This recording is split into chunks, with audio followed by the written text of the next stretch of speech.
you guys. So I'm back with the movie Munchie. We are doing a binge box, which is great. This one is Unwrap the Classics. It has 5 movies on it, I believe. It's A Christmas Story, Home Alone, the first one. You've already seen the second one. I guess you can watch this one. It's a Wonderful Life, Miracle on 34th Street, The Polar Express, which is so cute, and A Christmas Carol. So these are just classics, all in one great DVD package. So feel free to check it out. All right, for this one, since we're unwrapping the classics, I thought we should stick with a classic. We will be making chocolate chip cookie in a cup and hot cocoa, because those are classics, right? Okay, so here's all your ingredients. I'll admit you will need these 3 for the cocoa. The rest is for the cookie, okay?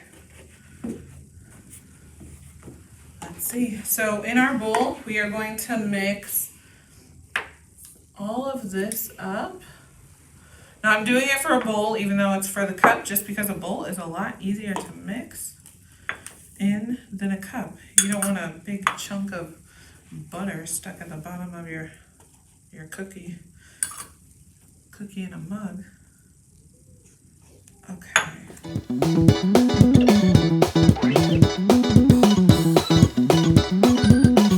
Now we are going to add our flour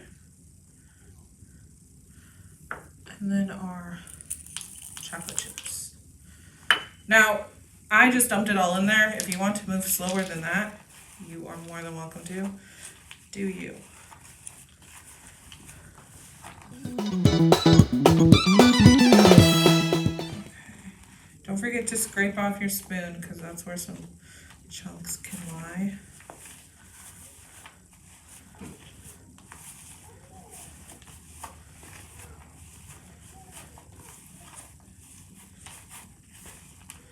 Okay, I feel like this is pretty good. You're getting that smooth consistency, and it's all going to go to the bottom of the cup anyway. There we go. Okay, now a thing about the cup, before you stick it in there, is make sure it is microwave safe and dishwasher safe, because I did come across a couple mugs that I was planning on using that were actually not dishwasher or microwave safe, and I'm glad I checked, because that wouldn't have been fun. So once you check and you find the right mug, go ahead and dump your cookie in there. You can flatten it out.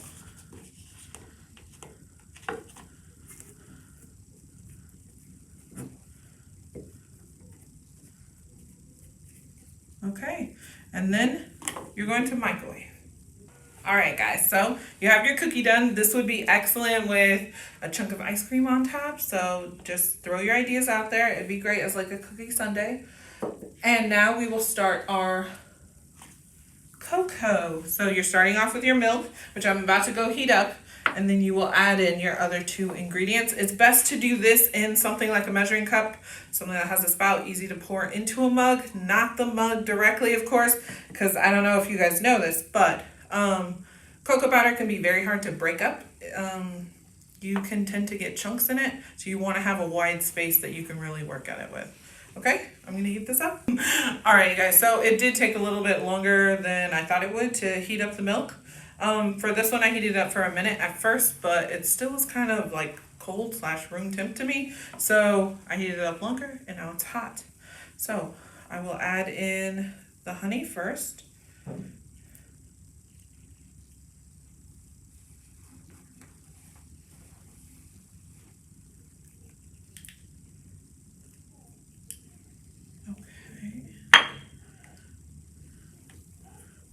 And then the cocoa powder, which I am going to add in gradually. That way I can kind of spot these chunks and deal with them.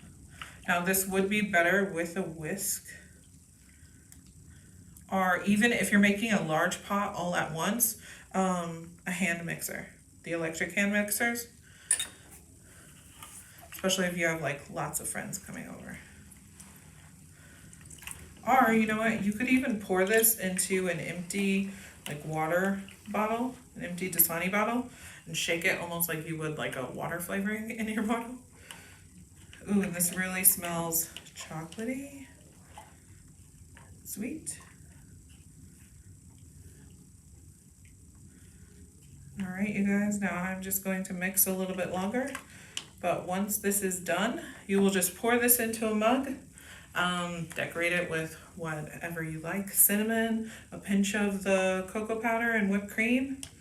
However fancy or basic you would like to have it. So you guys enjoy, and happy holidays.